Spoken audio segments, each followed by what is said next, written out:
What's up, guys? I'm excited for this conversation on multiple reasons. I have Mike Waters in the building today. He is the founder of Phase1 Sports. I know a lot of you listeners, the people who work over at Omnia, are familiar with sports, are very familiar with this facility. It is a performance training, recruiting, and I don't know, this place is a massive facility. Mike Waters himself is a public speaker, motivator, and business owner. And here's the big clicker right here. He founded this in 2003, 17 years. That's insane to keep a business running. There's a lot of up and down. So very excited for this conversation. Thank you, Mike, for coming on. Man, I'm excited, man. I've been looking forward to it. I love Vegas, period. You know what I mean? So just the fact that you're doing this for the city, for people that live here, have businesses here. This is huge. So I was excited, man. I've been on a few different podcasts, but once you hit me, you're like local leaders here in Las Vegas. I'm like, got to do it. I have to do it. And then the location being downtown just put the icing on the cake. I'm like, oh yeah, it's official. It's in. We're in the bag. Like as we were saying, as we were walking up here, there's so many shows about Vegas, but they're not people who live in Vegas, which it made me realize that there's almost two communities to Vegas. There's the local community, and then there's a tourist community, and they protect Vegas almost like they live here. So they're like there's pseudo locals within it, but they don't understand as much what goes on beyond the gates of the Strip. Most people just like the party, but Vegas, there's a ton of stuff that's happening off the Strip that people don't realize. And since, being born and raised out here, that I've realized is sports is just growing massively out here. The recruiting talent, I think Gorman's helped put that on the map. Obviously, your facilities help put that on the map as well. So it's definitely something great to see. Now Raiders are here, Golden Knights are here. The Knights, the Aces. We're rolling. Yeah, soon, I think Vegas is eventually going to be a sports town, maybe and not as much of a performance based off the teams, but we were going to have the draft here, all these different events that surrounding it. So everyone sees the potential of what Vegas is. 100%. And that's been huge for us, starting in 2003, where it was barely even any athletes being recruited out of Vegas, period. Yeah. You had your couple, crazy athletes like DeMarco Murray, who everyone knew, but across the board, it was pretty terrible. It was little, terrible. So I remember early on communicating with college coaches about recruiting and different things like that. And I'm like, oh yeah, we don't really recruit Las Vegas, and I'm just like, whoa, I came from Southern California. So it was life for us. Like all we knew was recruiting, scholarships. That was huge down there. Yeah, that's like all we knew from 6-7 years old. You're like, I'm going to get a scholarship, so coming here was totally different. So once I started Phase 1, I just kind of watched the evolution. Of course, we played a role in that. But now we're getting, 40, 50 D1 scholarships every year. The pro teams are here now. It's just turned into a sports town, and it's still growing. It's beautiful. What brought you out here to Vegas? Actually played football at UNLV. Yes. So UNLV alum, came in. I was under John Robinson's first recruiting class. So to put a date on my age, I came in 99. So I came in 99. I was a junior college transfer. Played 2 years at UNLV, had some great times. We went to the Vegas Bowl. Actually, may still be one of the last winning teams for UNLV football, which, that makes me still feel a little younger. But in reality, we had that 500 season when it was Tony Sanchez's first season. Yeah, his first season. They didn't win the bowl game, so they didn't finish over 500. Yeah, they didn't finish it out, so we're still the one with 6-4. How strong is that? But so that's how I got here, man. And once I got done with football, school, I liked Vegas for a lot of reasons. By then I had already met a lot of people, a lot of new friends, people in the community. I knew I wanted to start my own business in some form or fashion. I had a pretty good idea what it would be, but of course I was still young trying to figure it out.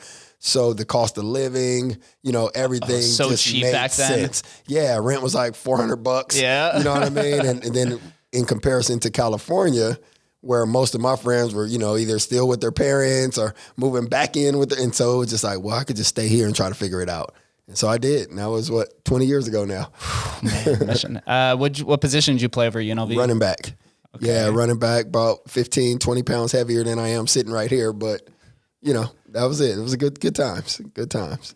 That's back when running backs still had a little bit more emphasis. They weren't as used and abused nowadays. Yeah. Where it sucks when you see running backs, because now a lot of times when they get drafted, it goes off into the second round because they're like, oh, they're just a plug and play position. Yeah. We can get anyone to do that. That was before passing became like the primary offensive yardage. 100%. And it started back with athletes like Terrell Davis back with the Broncos. I don't know if you remember him. I'm a huge Broncos fan. Yeah, see, so remember with him, when they traded him and everybody was like, wow, what are you doing? And then I forgot who it is. They brought in someone the next year and they did just as good. It kind of gave the stigma of like, anyone could do that. So it did change. And then the spread offenses, of course, kicked in. And so now running backs are almost extinct. There's a handful of us left out there. Yeah, you have to catch. You have to do pretty much everything nowadays. It isn't just the bulldozer unless you're Derrick Henry. Yeah, exactly. Yeah, and in that case, just run straight and fast and force people to get out of the way. So when you decided to open up Phase 1, did you see the potential in Vegas that it would eventually evolve into what it was to be, or is it just more of a passion for the sports and performance training? Yeah, I would say both. I had the passion because naturally, I'm a pretty, I look at things pretty simple. I think it's a gift in some cases, a curse maybe in others, but I tend to just be able to simplify things. So when I looked at my experience growing up where I grew up, by the time I got done playing at UNLV, one of my closest friends was serving a 19-year sentence for multiple armed robberies. My nephew had just went to jail. He was serving a 12-year sentence. Most of my friends that I grew up with were either doing nothing, selling dope by that time, or just in the street. It was just a lot going on. And so I was able to rationalize that as, what was the difference between Mike and them? Between myself and them. It was simple. I just love football. I wanted to keep playing. So when I got done with high school, even though I didn't qualify out of high school academically, didn't have the right core classes and all that stuff, so I had to go to junior college. But I went to junior college because I love football. I hated school just like all my boys. Yeah. We all hated it. We all dreaded going to class. We all got in trouble. We all did everything. But I just love football. So I played 2 years at Mount Sac down in Southern California. Okay. Then I transferred to UNLV. Now I'm at a university. Now I'm getting more experience. Now we're traveling. We're on the plane together with the whole team and the boosters and everybody. And then I'm meeting new families, teammates. Hey, my dad has a cabin. We're gonna go to Big Bear for the Christmas break. And it's like, oh wow. Now I'm being exposed to things that I never even knew existed in my shallow world from where I grew up at.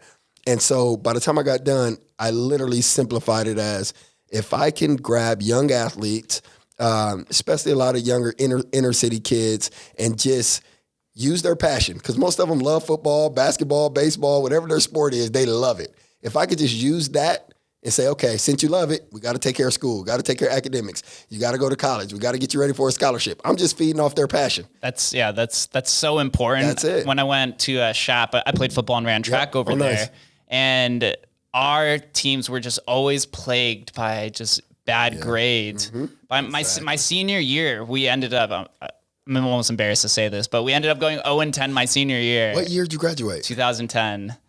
We had Coach Davis was our Coach head coach. Davis. Was Brandon Lomax there then? No. Okay, he was there right before then. Right before, yeah. Okay, so we went 0-10, but by the end of the season, we only had 19 players eligible, and we had no JV team just because the grades were plagued. And we had one of the fastest track runners in the country. His name was Joel Hodgkins. Yeah, I remember Hodgkins. Yeah. He had offers to all kinds of crazy schools, but he had to end up going the JUCO route because of grades. So, and it's like there was so much talent there at the school, but that's just something that was often overlooked because maybe their passion was just too determined into sports, and they just often overlooked everything else. Well, yeah. I mean, and not having the guidance or not having the understanding, I think that's a big part of it. Some kids are just kids and we're just idiots. It's just simple as that. Some are just that. But in my case, for example, I was taught early you need a 2.0 to be eligible. Because if you got a 2.0, you could play Friday night. Yep, baseline. And it's crazy because that became the standard. So like out of my friends, my 2.2 GPA was one of the better. So I was like, I'm always eligible. I'm fine. But now it comes down to my senior year, and now I learn about the 16 core classes. You have to have English 1, English 2, Algebra 1, now I'm learning all this, and I'm like, oh, crap, what? Like, I didn't know any of this. I didn't know I had to have my 2 foreign language. Like, I just did not know. And then I did not understand that the SAT, which is mandatory, minimum score, and ACT, I did not know that it was a sliding scale. I didn't know that the higher your GPA is, the lower your test score has to be to accept the D1 scholarship. It would have been a lot easier for me to get a 3.0 than it was to try to master the SAT when I have no study habits, no discipline. So I think a lot of it was, just lack of information. And now with my athletes, I remind them daily that this high school is probably the easiest stage you're going to go through. Especially going through the Clark County School District. It's bare minimum. That's why a lot of sports athletes end up going to Bishop Gorman and Calvary Chapel, Faith, all these, because the privatization of the educational system puts a lot more pressure on you to perform, not just on the field, but in the classroom 100%. As well. So it makes sense. But you would love to see it translated down into the public school system. But I know something that I was reading that you recently just opened up, which was the Phase 1 Academy, which kind of assists in that. Because when I was reading your website, there's something that I didn't realize, like a lot of different sports, tennis, more the individualized sport, tennis, golf, there was something else in there. Gymnastics. They all actually skip school or public school, and then they just go straight to an academy. But with a lot of the larger main 4 sports, hockey, football, baseball, and basketball, there really isn't that many opportunities. Basketball has some, a little bit more. But prep with schools. With football, you don't really see it at all. No, you don't, and so that's why this academy has been so successful. Is because what we're doing is we're taking what's been done in those sports, gymnastics, tennis. I mean, if you look at it simple, how is it that a tennis player can be, 16, 17 years old, turn pro, and be in a major tournament? Like, when did they develop this skill set at 16 so true. To be ready to compete against the best in the world? If you just take that thought, like I told you, I kind of gotten good at simplifying it. I'm like, it's impossible. There's no way they were going to school for 6-7 hours a day, coming home, doing homework, and then going to see their tennis coach for an hour, 3 or 4 days a week. And now all of a sudden they're in the U.S. Open at freaking 16 years old. Just doesn't they had happen. the advantage. Yeah, just something else was there. And I started doing my own research on that. And that's when I found that these academies have been around for years. Typically, they're tennis academy, golf academies, things like that, to where these athletes are now doing pretty much online curriculum. So it's still an accredited, nationally accredited course. So it still qualifies. They're still able to get scholarships. They're still able to go through the same, academic system as everyone else. However, it's done on their own schedule. They're on a laptop. So that's why this golfer can go overseas for 3 months and travel and do a tour. Yeah, and that's similar to college athletes as well. Exactly. So that's really the benefit. So we created our academy. We launched this past August. We filled up the seats pretty quickly, which was super cool. And that's what we do. We pretty much have an academic curriculum that the kids do online. Our kids are in our facility for 6 hours a day. 3 hours are dedicated to academics and life skills. So we're also working on public speaking, nutrition. I mean, they're learning the ins and outs, basic financial literacy. Like, we've incorporated even more tools than I think the school system can even offer at times. Yeah, the life skills behind it. Exactly. And it seems like it's a perfect fit too, because now you see with COVID, I like to say that COVID's kind of accelerating all the trends that were already happening in society. 100%.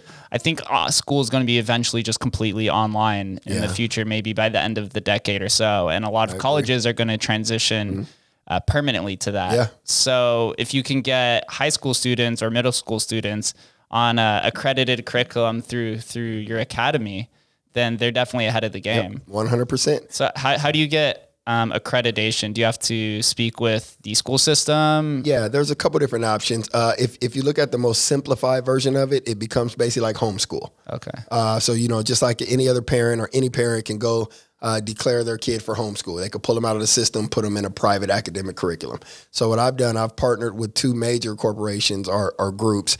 One is Sage Tree, and then another one is online, 100% online. And they basically already have the academic curriculum and they're already accredited. So being that they already have it, our partnership now allows them to monitor all of our students' academics. And so they take care of that. Of course, phase one, we take care of the training.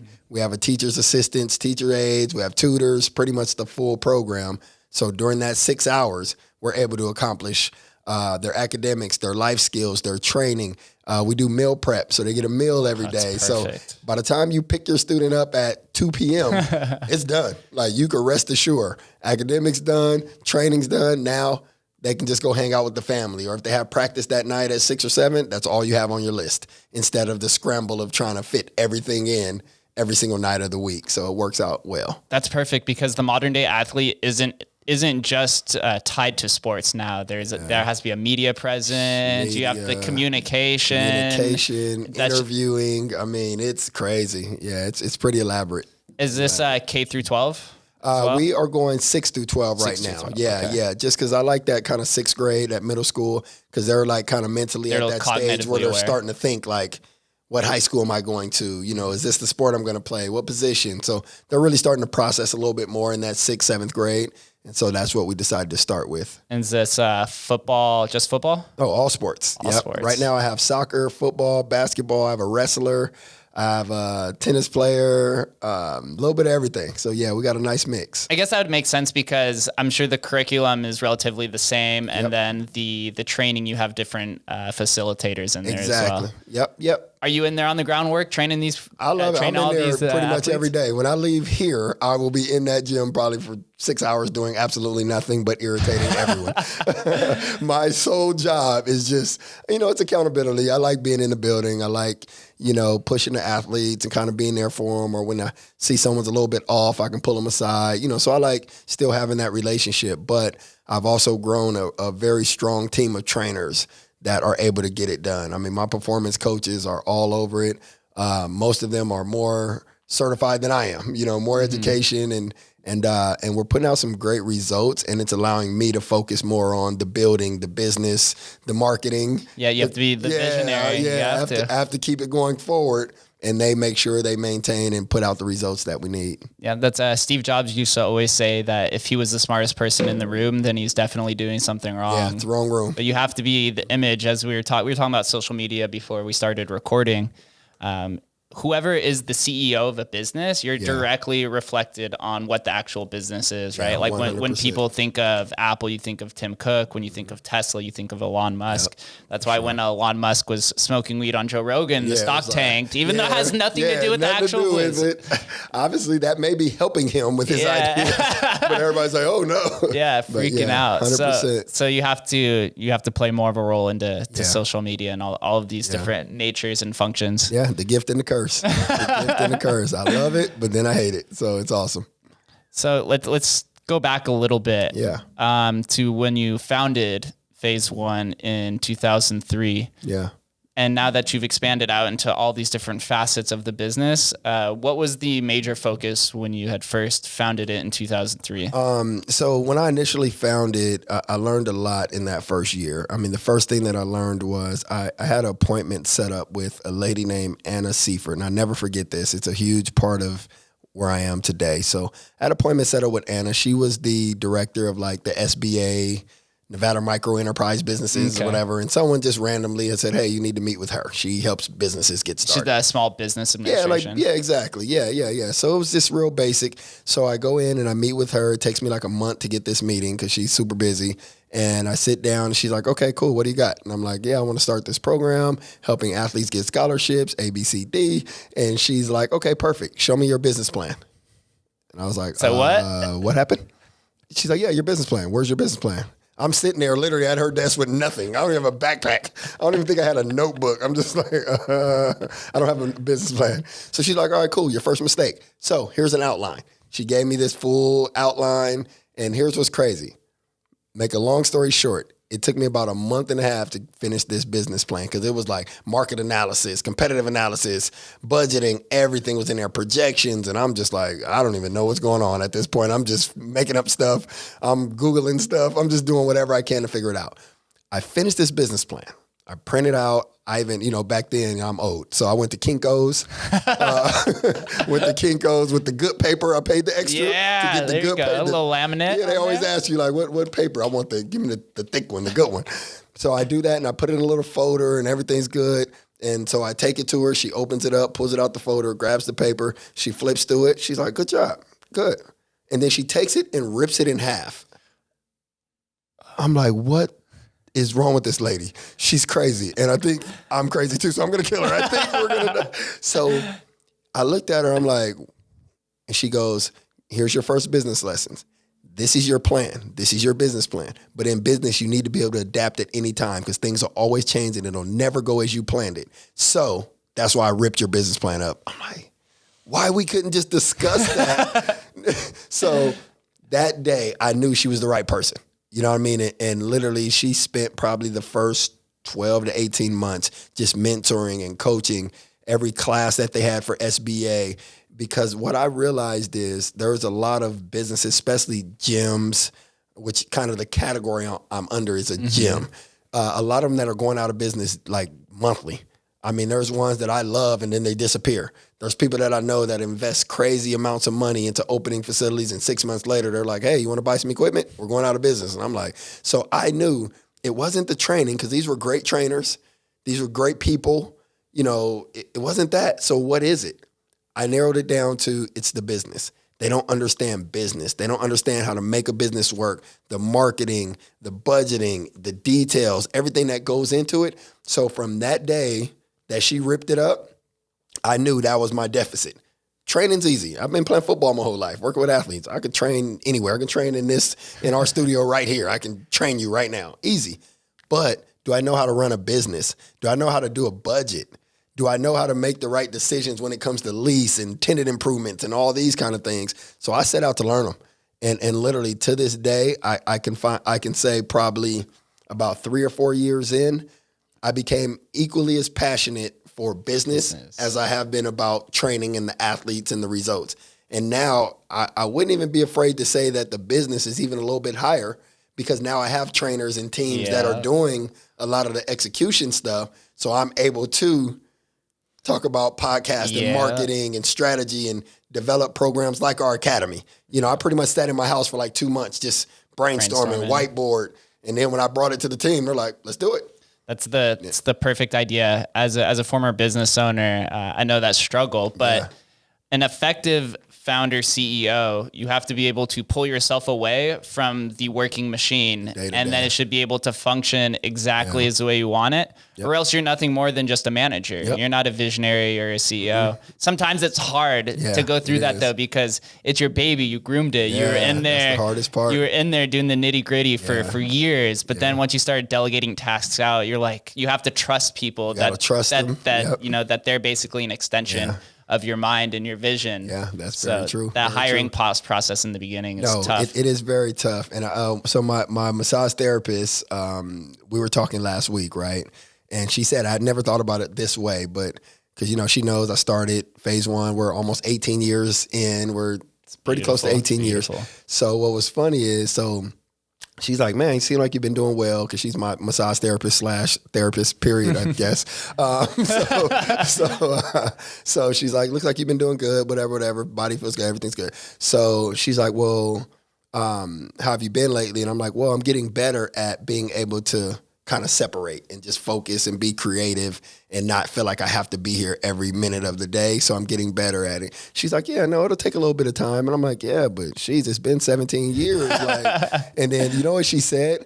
She said, okay, look at it like this. I have a 17-year-old daughter. She's getting ready to go off to college. It's hard. You've raised something from 0 to 17, and now you're trying to separate. You have to separate from it and let it grow. Just like I have to do my daughter, and you're at the same window. So look at it like you've raised a 17-year-old about to turn 18. I like that. Got to release a little bit and let it go out there and see if you did a good job. See if it worked. And I'm like, And I have no kids, so I have nothing to connect to them. Oh, so that's what parenting is. Okay. So yeah, so it was a cool conversation, but it put it in perspective. What you just made me trigger it because you said like that attachment. Mm-hmm. It's like your baby. Yep. The first 2-3 years, there's fires, there's, managing. I've always found that managing people is actually much tougher than running the business itself, because people but unbeknownst to them, like they'll bring in their problems to work, they miss work, they make some irreplaceable, damage to the business that you just can't even fathom for. Personalities, you got multiple personalities in one environment. Coworkers start dating, and then that's close to home. And in this moment, there's some stuff we're working through right now. Yeah. So it does happen. It's not. I always say it's not how far you fall, but it's how high you bounce after something like that happens. I had a guy on here recently. His name is Andrew Devitt. He founded Sports Social, which teaches special needs students social skills through physical activities and stuff. Within his first year, he was in double profit, and then his building just caught fire. And it was set on fire by some crazy guy who was throwing Molotov cocktails into his building. And literal. And so now he's 10 years into his business, but he always often reflects back to that story. And he's like, man, I wanted to give up right after that. This is it. That's a sign. It's a sign. Yeah. But I always find it fun when things like that happen. I mean, the fire is obviously not fun, but when you approach a situation where you're just like, how am I going to overcome this? Because there's always a way around the mountain. You could go over it, around it. You could put a hole through it, dig under it, helicopter, 100%. Whatever the case is. But it's about focusing on the business and piecing that puzzle together. 100%. Which is tough. Yeah, that's what becomes the challenge. And that's also the reward and the fun. Mm-hmm. I mean, I don't run from anything. I don't run from any issues or any fires. I mean, I run at them head on because it's like, all right, let's see. And then when things get real tough, I just reflect to the stuff that has happened in the past that I thought was the end. And now I could barely even remember what they were. Now it's like, what? Oh, yeah, I did do that. That did happen. So I just kind of reflect on that. And I will say, I think it's important, especially for listeners out there, if you're a business owner and if it's something that you're passionate about, that becomes your fuel to keep you going. Yes. I know a lot of people that start businesses because of the projections, the numbers. Oh, I can make a lot of money. I'm going to do this. I tell them, if you're not passionate about it, first time you run into that brick wall, you're going to quit. Because there's no energy to keep you going. You don't love it. You're not passionate about it. You're not, waking up in the morning thinking about it. You're just trying to figure out how to make some money. And sometimes it'll work, but most of the time it won't. So I think that passion, man, of whatever, like the gentleman you just mentioned, I bet you he loves doing it. He loves it. He loves working with those kids, those students, and teaching them. He loves it. So if that building can catch on fire again tomorrow, he's going to figure out a building down the street and be back up by Friday. It's the nature of it. I'm so glad that you said that, because I literally say this all the time, that if you build a product, a business, anything, if you lead with passion, then your customer base, user base, whatever it is, they will see it. But if you go in and trying to nickel and dime people and cut corners, they will see through it right after the first purchase. And then there's no way to build a community around that. 100%. And building communities is probably the toughest but most effective way to have longevity with whatever you're doing. I agree. I'm sure with you guys, it's more of a returning base, or maybe once you get that student recruited and then they go on to have success, and then they come back and they tell other people like, 100. Yes, this is how you find success. Yeah, and that's it. Yeah, a lot of our clients, whether they regular, kind of our adult athletes that are industry or wherever they're working at, even if it's, just them out and people seeing it like, dude, your body looks good, man. What are you doing? You look good. You're healthier. Oh, I'm training at Phase 1. I mean, they become the billboards, and with our athletes, exactly what you just said, they're going off to college. We're reposting them playing on college game day and different things like that. And other younger athletes are like, oh, I have to go there because that equals that, and that's part of the marketing and part of the branding. And what I love about it is, it's strategic, it's marketing, it's branding, but it's real. It's real. So when I see an athlete, or like yesterday, Brandon Marshall was in, who you're a Bronco fan, so Brandon Marshall. I actually listened to that interview. Yeah, see, so Brandon was in yesterday, and those are the results. That's it. it's people like that have now had a, I don't know, 10-year NFL career, and he's still walking around the gym going, "What's up?" Yeah. You know, talking to the kids and throwing the football on the turf, and it's like, that's it. That's what we created. It's that. So yeah, it's awesome. Was he was a student in Phase 1? Yes, Brandon was with me from the end of his sophomore year in high school at Cimarron High School. So he went to Cimarron. Showed up at one of my one of my football camps his sophomore year. I met his mother. He started training with us pretty early on. Right after that, they had went through a little bit of financial stuff, so he just became one of my young athletes that I'm like, well, let's just keep going. And he just became basically like a little brother to me, where we pack up and go to camps in California and do different recruiting trips and different things like that. I love it. And we just, we did it, man. And by the time his senior year came, he had built a name for himself, and he was putting up some good film, and, he turned into that athlete. Coming out of high school, I want to say we had 2 offers. I think we had Colorado State and UNR. We didn't get UNLV, which still bothers me to this day. But he ended up going to UNR. I forgave him, but he went to UNR. And now has had a successful NFL career. Yeah. So it's a journey. That's something that I had realized as we were talking too is, you're investing what I like to call social equity into these players too. Maybe some of these athletes, they have financial issues, but you're like, we're already here. I want to see you have success. Yeah, for and sure. then if they have success, the return on that personal relationship doesn't always translate to just dollars. Yeah, for sure. For sure. It's media coverage or just a friend, who ends up relating to your students and just having him walk around. I'm sure the young students are just they love it. Mesmerized by they love it. And that's really it. That's the return. That's the return. So no, you hit it on the head 100%. Would you say you have more athletes that are in the high school or younger phase, or older adults who are like coming to return? I would say probably majority of our clients are high school athletes. And then the second largest population will probably be our adult clients that just come in for their small group personal training or open gym. And then we do have some younger than our kind of 6th grade, but most are high school. High school is kind of where we kind of thrive at, just because that's where the parents are really like focused on the recruiting and like, what do we need to do to make sure my athlete is in the best position, whatever sport it may be, what tournaments, what camps, what is the resume? When do we contact colleges? How do we send an email? Like, they want to know the insights, because like I tell them, I've been through this process personally, and I've been through it 17 times now. Every year. You'll go through it once, maybe twice if you have two kids, maybe twice. So they have to kind of lean on that experience. And so I think that's why our high school is our largest population. That makes complete sense. I can tell you, as a former high school football player, the parents in the crowd are insane. Yeah. They're definitely more fired up than the actual players themselves, yelling at coaches. I've seen parents get kicked out. Yeah. It's because they see, they want to see their student, their kids. Yeah. They want to see them succeed, but also they don't want to have to pay $50,000 for college. Yeah, as well. so it's definitely two sides of the coin that they're working on. Have you built long-lasting relationships with all of these recruiters? Do they come to you first for the athletes? A few of them still do, and now it's a little bit easier from them.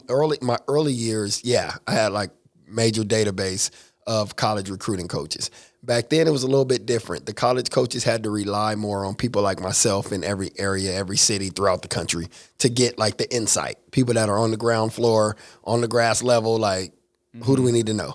But now that technology has kicked in, just like you and I are sitting here on a podcast today, the technology now has helped to where there's programs like Huddle. Huddle is basically the platform where all the kids put their highlight videos now.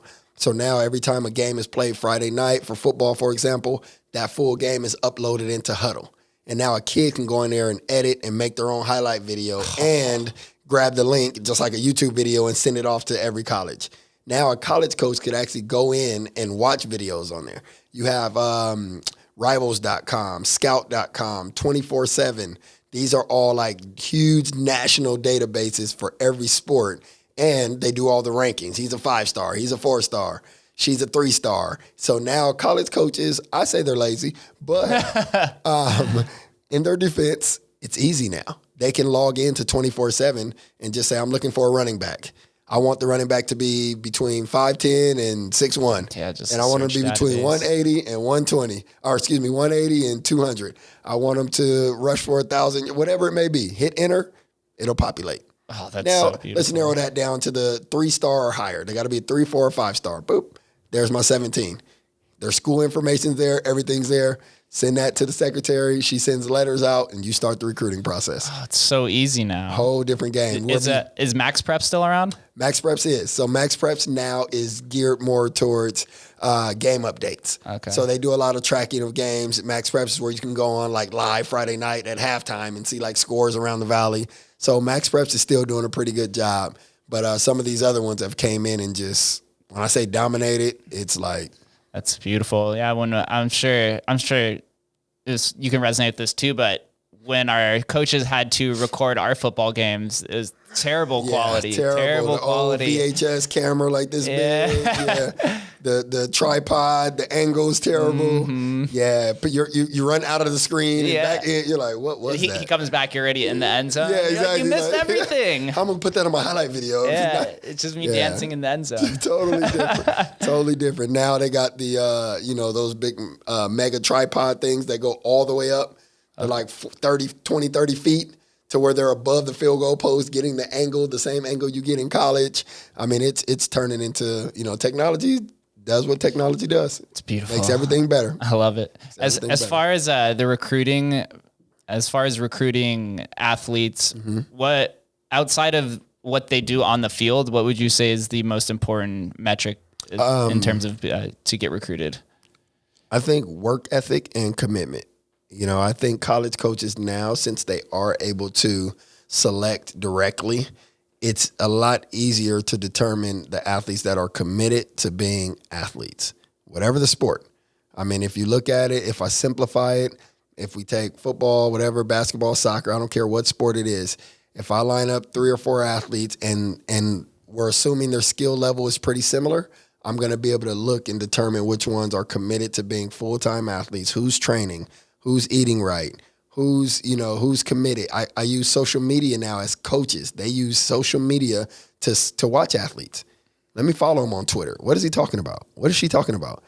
Is she working out? Let me go to Instagram. Oh, okay, there was a couple workout videos. Okay, they train at Phase 1. They're in there 3-4 days a week. Awesome. They're able to really watch and see if you're committed, to where before it was just a great story. Yeah. Before it was like, yeah, I want to play D1. I've always wanted to play D1. I'm the best athlete. Okay, well, we got to take your word for it.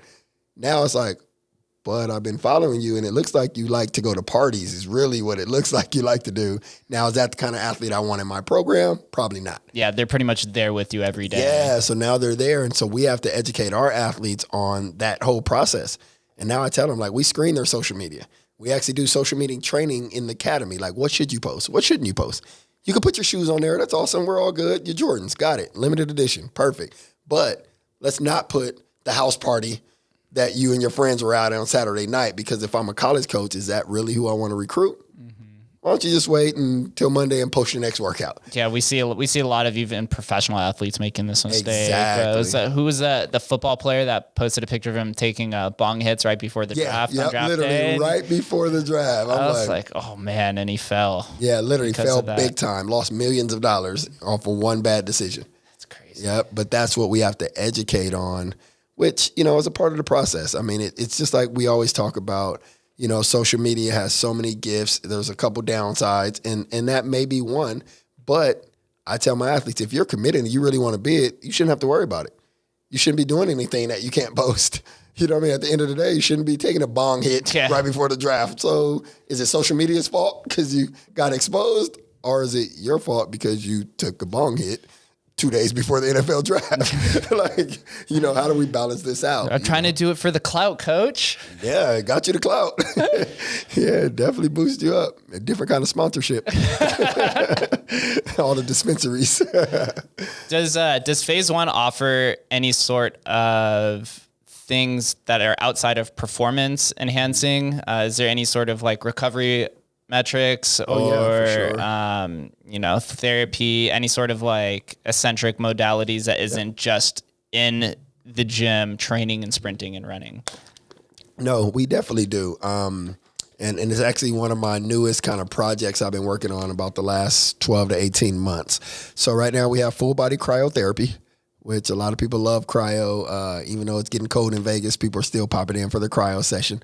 So cryo, 3 minutes, complete freeze. Basically, I call it the modern day ice bath. You know, instead of filling up a bath with ice and jumping in and sitting there for 10 minutes, like teeth chattering, do 3 minutes of 3 minutes of cryotherapy, and it pretty much the same result.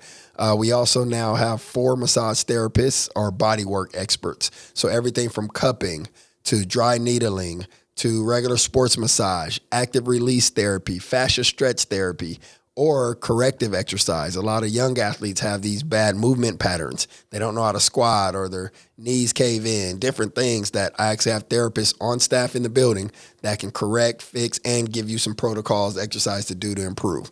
You know, so we look at recovery as, that's a priority. Our academy athletes actually do 30 minutes of recovery 5 days a week. So they train for 90 minutes and then their foam roll, static stretch, active stretch, Normatec boots. We're all in on the recovery. What is Normatec boots? You've probably seen them. LeBron kind of made them popular a while back. They're the compression boots that you zip them up. Okay, yeah, I think I've seen those actually. They're usually sitting back, and it has a little box, and it basically like compression. So it kind of sends air throughout, from your feet all the way up. So it helps with circulation, helps get rid of lactic acid if you're sore after like leg day or hard game or something like that. So just another modality for recovery. And we have it all. I know circulation is important for athletes who are taller, especially basketball players. And you see like the compression socks with it as well. Yep. Football players probably need it, but football players are a little bit more compact. Yeah, we're a little stockier, a little shorter. Yeah, you do see like receivers now are getting taller. Yeah, receivers and DBs. Which is insane. But for the most part, the running backs are relatively low because I guess it's a low center of gravity, so it makes it a lot easier. Yeah, for sure. Yeah, for sure. Do you ever put pads on with your athletes? No, definitely not. At 42 years old, I do not want anyone to hit me. Do you do padded training? Oh, padded training with any of the athletes? No, we don't. Particular. Our thing is more the performance and the prep. So like even, for example, in January, we'll get a handful of guys that will be getting ready for the NFL Combine. A majority of them will probably get invites to like the Senior Bowl and all these different bowl games where they'll be padded up. But we'll be training them, working on their technique and working on everything to get them ready for those type of events. Okay. So we typically don't do any padded, but we do all the preparation for whatever you got coming. You did mention you take them to camps, though, correct? Yeah. And this would be football camps or basketball camps where they are live in action. Exactly, where they're live in action. Like 7-on-7s become very popular with football, so we do a lot of 7-on-7 tournaments. They have like big man camps, things like that, where the O-line, D-line get to kind of do little one-on-ones. So we do that kind of stuff. And then from there, it's just more the recruiting side of it. A lot of these camps are designed because all of the scouts and reporters will be there. So you prepare an athlete, he shows up that weekend, has a great 2 days, and now all of a sudden he's getting some good ink on 24/7 on one of those websites we mentioned, or his ranking is going up, or he's getting another star, and now all of a sudden he's being recruited and college coaches are calling because they're just sitting back waiting for us to figure it all out. I loved camps. I did a Dixie State camp one year in high school. Yeah, that one's still going too. 3 days, you're exhausted by the end. Literally. But it's a lot of crucial training that you don't get, especially for players who aren't starting. It's that you go out there to prove yourself. Get your reps. Yeah, that's where you get them. Yeah, and that's still going on. The Dixie one, the Southern Utah camp is still going. So yeah, that's a couple that most of our local teams go up to. So yeah. What training programs do you offer for women? We've been focusing most on football, which is obviously male dominated. But as far as the women that come to the facility, what is the most populated sport? So women will be a lot of soccer, we have some basketball, female basketball players as well, a couple softball players, and then the rest of our female or women population are usually our adults that just love cross training. That love to do, because we have different like boxing fit where we incorporate some boxing into it. We do everything athletic based, sleds and box jumps. So a lot of women love that push and that intense training. And they like the environment. You know what I mean? They're in an athletic environment, very different than an LVAC or 24-hour fitness or whatever. So they come in more for that, like, you know, that energy and that culture. Energy, intimate one-on-ones, not like a commercial gym where you feel like the guys are staring at you. Yeah, where the guys are just staring and, you know, you're kind of doing 4 sets of 12, sitting on a machine all day. Yeah. You know, no, it's more like everybody in here is sweating and working, so nobody's worried about you. If you hear anything, it's more about, hey, good job. You know, more motivation because we're all in here, you know, with our own goal, but on a common mission of just training hard and getting better. So, and Vegas is a unique town too, as we were discussing before we were recording, that I'm sure you probably didn't expect this in the beginning as well, is now that Vegas is the entertainment capital of the world, a lot of people who work on the strip in these entertainment positions, whether they're, you know, world-class model servers or actual entertainers on the stage, they almost have to be in sports shape to be on there based off of the looks. So, and I'm glad you mentioned that because that's something that I've really been kind of pushing towards. And I think some are responding. Some still haven't really grasped the whole concept yet. But I look at it like this. If you're in the entertainment industry, I don't care if it's a VIP host at a club or if you're an executive at whatever restaurant or whatever it is, cocktail server, whatever level you're at, you should have the same approach as an athlete. Number one, you got to focus on your health, which we know sometimes nightlife industry, your hours are crazy, your sleep is crazy. So your health has to become a priority. So what we like to do when they come into our facility, we treat them just like athletes. You know, so we're working on recovery days. We have training days. We know, you know, your schedule's Thursday through Sunday. So we're going hard Monday, Tuesday, Wednesday, light day Thursday, go into your work week. You know, so we just kind of treat it the same way we would a pro athlete. And then we're talking about nutrition, supplementation, you know, how much sleep you're getting. We're putting it together the same way we would an NFL player for a VIP host. And they love it. The ones that are that are committed, they love it. Their body's changing. Of course, there's aesthetic to training. And of course, if you're in the industry, there's a standard. You do want to look good, feel good. Anyone who's gone to pool auditions knows exactly that pool feeling. Pool auditions are exactly that. Pool auditions. Bikinis, standing there in front of a table of judges looking at you, going, whispering to each other. You know, so it's a part of it. I mean, the guys that are in the industry, that's part of it. When you're at the door and you got your suit on, you're all tapered up, you want to look good, you want to feel good. So why not train the same way an athlete would train when that's kind of your thing? Fast-paced, energy, you're on your phone all day. You're pretty much running your own business at whatever level you're at. So let's win. Let's be successful. Right. And when we start sports at a young age, it teaches you more so the intangible skills of commitment, perseverance, grit, all of these different things that things in life usually won't teach you until you go through that failure, teamwork. Agree. So once you start training, even if you're not an athlete, you get in that mentality and then you're there. Like we'll use myself, for example, as a busser. You know how to work with the team to get your table set and you understand like communication with the guests, communication with your coworkers. There's so many things that are bounced around that you don't even realize. And you're like, oh, this is literally the same dynamic of what how a sports team would run. And that's it. I call it corporate athlete. It's like a corporate like athlete. That. It's like you're in your own business world. You're making money. You're doing your thing. But the mindset is still an athlete. You still gotta, you know, hey, nope, gotta go home, guys. I'm done for the night. I'm back on tomorrow. You know, it's the same mindset. Same thing as athletes have. And the ones that have longevity, success, and stay healthy throughout the process. And then also, you know, just because we are in Vegas, we've seen a lot of people that have came in and they're happy because now they're doing it this way. They're doing it the healthy way. So now they're not relying upon any other stimulants or any drugs or anything else to keep them going. Oh, I got to keep going because I got to work. No, dude, let's do it this way. Let's train. Let's get your energy up because you're running up and down this turf. So now you can work for those 3-4 days and kill it and have the same energy level every night that you show up and not crash because we're doing it the right way out of health, not out of dependence on any other factors. The industry is plagued by substance abuse and not just like party drugs, but you know, I don't even remember what they call it, like D-ball and all these like anabolic steroids and drinking Red Bulls at 1 a.m. Red Bulls all day. And it's drugs to get cut and lose weight. And I mean, it's just a lot. So my thing is, if the result is the result, let's treat it like athletes. And once you go through the natural route, you feel refreshed. Yeah, it actually becomes beneficial. Mentally, your clarity, everything gets better. But you got to take that It's that 4 to 6 week process of transitioning that a lot of people are afraid of or don't want to go through. They're like, I quit, But I tell them, get through the first 4 weeks.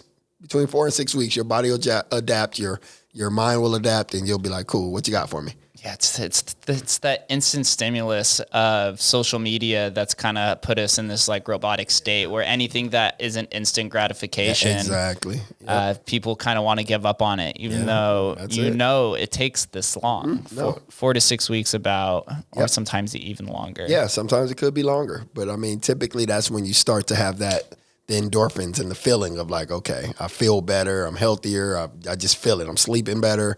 That's usually about that 4 week mark, and we try to keep it going. Yeah, I love it. So let's, we were talking about a corporate athlete. I'm literally going to steal that term. But I got it from you. I will definitely give you the creds for it. Just drop a line on there. You'll be fine. Let's focus on the corporate aspect of it, because we talked about the athlete and the sports. As a 17-year business owner, what was there ever a moment where you thought this was the end? Did you ever have a fire in the building moment where you're like, this is the end of the business? Yeah. I mean, of course. Let me think which one I want to talk about. Is there one that just sticks out to you, glaring? Yeah, I think the first one that kind of sticks out is this is back years back, but I took over a facility. It was about a 4,000 or 5,000 square foot gym that we took over. The owner and I, sat down and created, kind of a partnership in how it would look and the price and all that good stuff. So I took it over, branded it, did everything, got it all going, went to the streets marketing. And about 3 months in, we were like packed, like we were rolling. It was pretty crazy. Athletes from all over the valley were in there. We were over on Spring Mountain and Jones. So nice location. So a few months in, we're packed. The owner basically comes to me and says that we need to talk, and it's too many people in here. It's too chaotic. You're at the fire code? Yeah, it's just too much. And it wasn't really fire code. I think what it was, looking back at it now with a little bit more maturity, it was attached to a physical therapy center, basically. And their average clientele is, 65. You know what I mean? Our average clientele is 15. They're trying to figure out how to step up on a box, and we're slamming medicine balls and chains and battle ropes and stuff going. So I didn't understand it then, because our agreement was, this is my gym area. I can do what I need to do to make money and build my business. But it came back to me as, it's too much. We need to condense it down. I could only have this many people in the gym at one time. But when I went back in to negotiate the rent amount, they were not open to negotiating the amount. So it just confused me. Like, okay, but this was the amount I agreed upon, thinking I can do A, B, C, D, E. Now you're saying I can only do A, B, but I still got to pay so it just didn't make sense. So I fought through that for like 3 or 4 months, 5 months. And ultimately, hardest decision I had to make, I actually walked away. I walked away from the gym. So now I have athletes. Everyone knows it. Marketing, banners, everything's done, cards. And I was, it was a month of December. I turned in the key and I was like, I can't do it. Because one, I was going broke because my rent was way too high. I couldn't bring in all the programs I wanted. I couldn't keep all the athletes. I couldn't bring in new trainers. It just became a mess. So I ended up literally at LVAC training. So imagine the difference in private facility, Phase 1 Sports on the wall. This is Mike's gym right here. This is where it happens. To commercial gym, Flamingo and 215, Las Vegas Athletic Club with 2,000 people a day. And it took a minute, man. I was like in this weird, just like, what just happened? That's a confidence killer. Oh, it was bad, man. And now I'm in the LVAC, paying gym rent. Now the management, you got to clean up, do that. Now I'm dealing with, like, it just changed dramatically. So luckily I regrouped a little bit. And what's cool is it ended up being really a blessing in disguise. I built my clients back up to, 20, 25 clients at LVAC. They all had to have a membership and all kind of craziness, but we made it work. So I got that done, and I stayed there for a year and a half. And what was cool about that, the rent at LVAC with that time was $600. So by me having 20, 25 clients and paying $600, I kept 95% of the revenue. You're stacking to build back I'm stacking without, in the first couple months, I'm just depressed. So I wasn't stacking anything. But once I got through the depression, I'm kind of like, well, it is what it is. So stacking, a year and a half later, we opened up the first Phase 1 facility that was a standalone, 100% Phase 1. Nobody can kick me out. The lease, the paperwork, everything is in my name. Either we're going to win or we're going to lose. And we stayed there for 6 years before moving into the bigger facility that we're in now. So that transition was very, very rough. Having to walk away and tell 40, 50 clients that we're closing at the end of the month. You know what I mean? And it was December, which was a good time to do it. But I knew in January I would have 70, 80 athletes. I knew it because I was already building a good momentum. But we had to shut down. So now in January when people are looking for me, hey, we went to the facility, man. Yeah, I'm not there anymore. Well, where you at? LVAC. LVAC. Ooh, yeah, a lot. What happened? Like, what do you mean? LVAC. What happened to Mike? You know, and two of my trainers that I have been working with, I had to leave them because obviously you can't take a team to LVAC. Hey, this is my whole staff. We're going to take over this whole area. No, it was just Mike needed to generate some revenue and needed to keep going. So I went to LVAC. Luckily, when we opened our own, I brought all of them back in under the same roof, and most are still with me today. That shows two different things that came to mind. First, your perseverance to be able to just keep going, because that is a deep dive to the rock bottom, but seems you bounced so high after that. Yeah. But also I think the most important is your leadership, that you ended up keeping 25 athletes to stay with you through these weird dynamics that have to happen of going through the LVA gym. Yeah. You're not even the boss of the whole facility. Literally. All these different things that can happen that are nuanced specifically to LVAC. Yeah. But then I'm sure once you opened up the new building, these clients were like, they felt like they'd been with you. They were your ride or die clients. Yep. No, they literally did. One of my clients in particular, actually adult, and I haven't thought about this in years, but an adult client, she's been with me for years. She knew I was opening my own facility. And so without me even asking, she came in and had literally, you know, when you go to the bank and you get $10,000 and it has the band. The band, yep. She literally handed it to me in the middle of LVAC. I'm like, what are you doing? She's like, these are my next 10 months of payments. Wow. I was like, okay, well, one, you don't pay $1,000 a month. She's like, I don't care. It's 10 months. You're going to train me for the next 10 months for free. I'm going to give you this $10,000 because she's a business owner. She's like, I know you're going to have expenses and things that you haven't factored in, and I want to make sure you're ready. And she believes in you more importantly. I was like, wow. Like, you know what I mean? It was like the biggest compliment ever, and it wasn't like, please help me. It was just like, here. It was like a random. Came out of like a fanny pack. I'm like, hey, we're going to go to jail. What kind of deal is this? Is this a drug deal? I don't have anything to give you. But it was just a testament to like, you know, she had watched the work, and she was at the other facility, now LVAC, and now she knew we were open. So I think it was just kind of her way of saying, look, I appreciate what you're doing. I'm not giving it to you free because you have to train me. But here, because you're probably going to need this cash up front. So that was awesome. Those are stories that when something like that happens, it motivates you. Yeah, you're inspired. You're like, wow, I have at least one person that's going to just funnel this much money into me for the long-term vision. They're not even taking an investment or anything. They're literally just investing in you as a person. Yep. Didn't no return, nothing, just straight up. Hey, I got 10 months of training. I'm like, deal. I could train all day. All day. So then after that moment, as Phase 1 begins to evolve, and now we sit here in 2020. Yeah. What are the next steps of Phase 1? Obviously, we had COVID, so that probably put a halt on some things that had happened. But what is your outlook for Phase 1? For me right now, I'm really kind of excited because I'm in what's new to me. It's probably not as new for you, not as new for anyone that's starting a business kind of in this window of time. But for me, it's totally new. So right now I'm really putting some energy and effort into everything online. You know, Phase 1 Online is kind of the brand that I'm building right now. Phase 1 Online will have everything from your training programs that you can just download every single month to, Zoom calls of motivation and Q&A. Phase 1 Online will also have all of our newest updated like apparel and the hoodies and, you know, the joggers, the cool stuff, you know, outside of just the regular t-shirts. Also all of our accessories, wrist wraps and bands and, you know, all the stuff that's all branded. and really start to think on a bigger scale, if that makes sense. Yeah. I love the day-to-day, obviously, and being in the building. My building is, hopefully we're there forever. I just like that environment. But I also understand now with the tools that we have, like these podcasts, the tools, we can reach just such a larger audience. And so to be transparent with you, it's still difficult because of where I started. When I started, it was like paper flyers.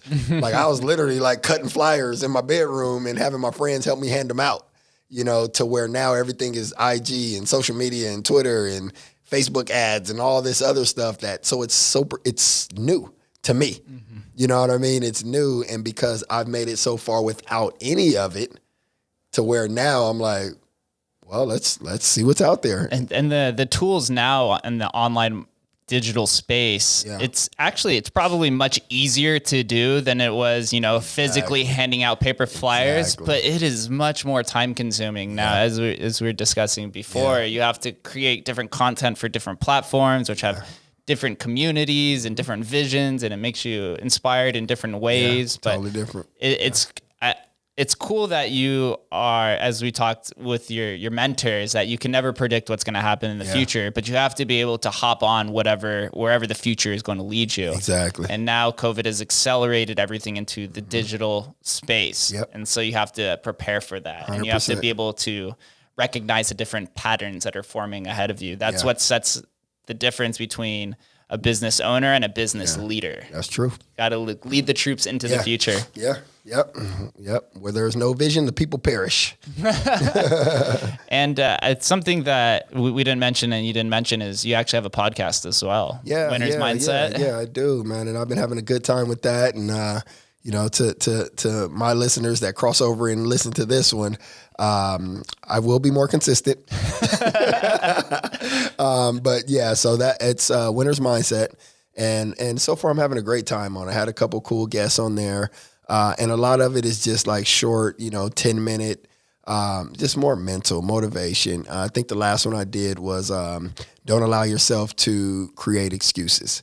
And what's cool, or what I like so far about my particular podcast, is it's what I'm going through.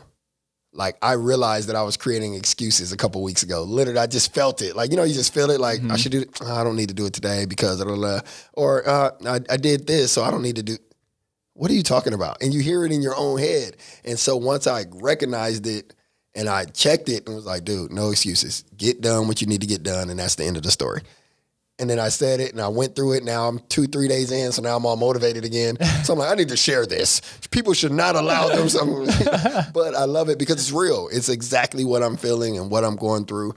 And I just try to share it, man. And hopefully somebody gets inspired by it. And I really enjoyed them, listeting to them. You also had the interview with Brandon Marshall on there as well. But it also goes back to what we were saying, that you are a direct reflection of Phase 1. So if people like what's happening with Phase 1 and they want to understand you more. Yeah, for sure. It's some things that like IG and Twitter and Facebook just can't replicate. It's something of a podcast. It's just speaking into a microphone and just being honest with what's going on. And it's such a blooming platform that I always advise everyone to have a podcast. For sure. It's weird because, long form conversations like we're having here, I always say that society, but more so technology, like this is probably a conversation you used to have 20 years ago before technology kind of took over and everyone would have like honest conversations. But then technology kind of came in and inserted itself right in the middle, and it's like instead of 1 hour conversations, now you get 15 you get 15-second bits. Exactly. So now the old connective conversations are starting to come back into fruition in this, but then you can broadcast it out because it's something that society has been starved for so long. Very true. Is that why you started the guest list? Yeah, that's awesome. There's a few reasons. One, I realized that as you get older, you have to offer some sort of service or something like that to build relationships. I was having this conversation with one of my college friends. It's like when you're in college, everyone is young, you're dumb. It's easy to connect with people because you're still trying to figure out where you're going to go. You have no idea what's going on. So you're like, let's just go into the abyss together. But now everyone has defined paths, or at least somewhat defined paths. Yeah. So it's harder to connect with people. So if you're able to offer a service, and you can connect with people. And I just love Vegas so much. And I was really just inspired by being able to share people's stories, because as entrepreneurs, we all have the same long-term goal that we want to, we want to build our business, but then we also want to give back at the same point. Yeah. But the journeys there are just much crazier, up and downs and swirls. So I love hearing people's stories. Yeah, that's and awesome. There was nothing like this in Vegas, and it's a blooming town. I'm sure, I don't know if you've heard this, but working on this trip for the last 10 years, people always say Vegas is going to be the next LA. Vegas is going to be the next LA. It's echoed years and years. And I was like, I've heard that from day one. Well, if it is going to become the next LA, then I want this show to be the primary source of a go-to talk show, because to where everyone comes to town, they got to come through here. Yeah, come through here, talk, just being able, I want it to be the discovery platform. That's so, awesome. That's why I was honored to have you on here, because, man, 17 years, love sports and everything of that nature. So no doubt. This is awesome. It's a big passion project, and it's funny with podcasting specifically. I had this conversation before too, is 6 months ago before I started the podcast, I'm not offering anything so people wouldn't give you the time of day. But all of a sudden, when you put a microphone between everyone, you're like, yo, I'll give you an hour of, what do you need? You can have an hour of my time. Yeah, that makes sense. Yeah. People want to get it out. And like you said, I think you hit on it, because subconsciously, even if we're not thinking about it that way, the fact that we're not doing this anymore in our normal routine, it makes it more inviting. Like, let's just sit and talk. Because everything else is so fast paced and quick, and to where this is where you just kind of call a timeout. This may be the longest I've sat down in the last 60 days right here. I can guarantee you nobody's going to walk away from a podcast feeling depressed. But people will walk away feeling depressed from scrolling through Instagram for an hour or through Twitter, the echo chamber, things like this. Right. But it's like, you put your phone down, and now we're so attached to the phone. You sleep next to it. It's flipped upside down. Even when you're having a conversation, usually it's flipped upside down next to you. It's like, it doesn't leave anywhere from you. Hey, that means it's off, but it's still here. It's my baby. So it's a time to decompress and understand each other, because this society is just progressing so fast, so astronomical. But love it. It's beautiful. Before we get out of here, I have one question for you. I ask the same question to everybody. What does Las Vegas mean to you? Oh, that's a great question. I think for me, Vegas means a lot for me. Number one, Vegas gave me an opportunity to grow up. Vegas has given me an opportunity to mature, from every angle, from, mentally mature, physically, financially. I mean, it's really given me the opportunity. I like to tell people that I've been growing with Las Vegas, which is kind of cool. I don't think you could say that in too many cities. If I would have started in the middle of LA 20 years ago, LA was already LA. It was already doing what LA does.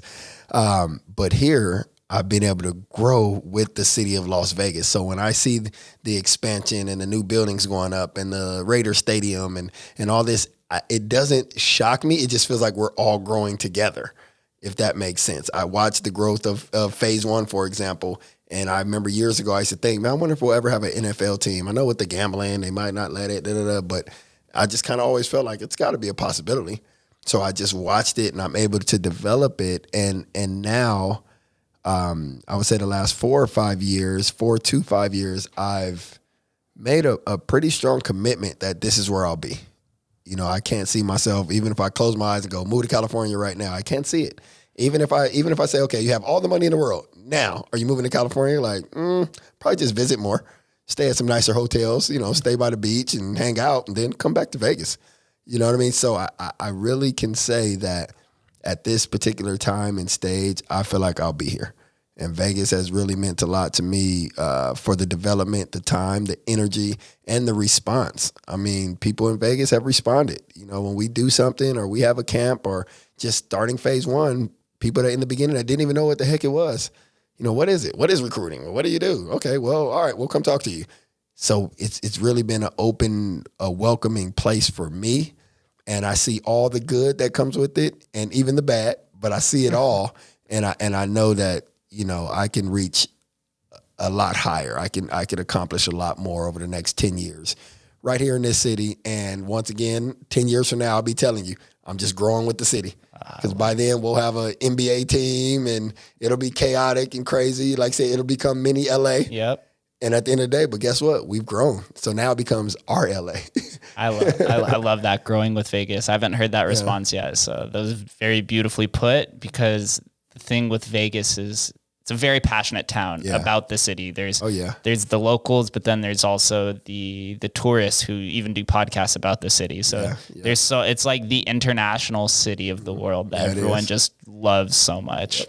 Agree. Where can all of the listeners learn more about you in Phase 1? Oh man. So, social media, even though we just bashed it. Not just it's a love-hate relationship. Yeah, it's a love-hate. I mean, we're here. So social media is probably the easiest. I spend probably most of my time on IG, on Instagram. So my IG is at I am Phase1. So that's mine. The one for our gym and our training stuff is at Phase1 Sports with the number 1. So I would say IG is the number 1 spot. From there, the podcast, I'm pouring a lot of energy into that here going forward, which is the Winner's Mindset. It's on Apple, it's on Google, it's, pretty much all the platforms. You should be able to find it. Winner's Mindset with Mike Waters. And outside of that, man, anybody that reaches out to me, I'm open book. I love communicating with people, man. I'm respond to all the messages, even the random ones that are a little crazy. I'm still like, let me think about it. I don't know where we're going with this, but it's just me. I just like communicating. I love people. And I think now that I've invested so many years into business, I also have a passion for helping other entrepreneurs. So a lot of gym owners or even people that aren't in my industry, I have calls with them here and there, or, I'll send messages, emails, things like that on any questions or, hey, this is what happened, just any way I can help. So I'm an open book. So anyone wants to reach out and shoot any questions out about anything, I'm an open book, man. I'm 42 now, so I got to give away some of this knowledge. Let's go. Let's go. Mike actually responded to me pretty quickly. So see, there you go. He was there. Proof. Mike, I appreciate you for coming on. This is a wonderful conversation. I have all the faith in Phase 1 and your guys' success moving forward. Thank you, man. And I do want to say thank you, man. I really appreciate it. Not just having me on, I appreciate what you're doing. You know what I mean? The guest list, this is dope. I mean, the name is dope. Everything about it. I was like, the guest list, I need to be on that. Guest list. Why would I not be on the guest list? This doesn't even sound right. So I'm definitely excited about that, man. And I'll be definitely watching you grow over the next however many years, man.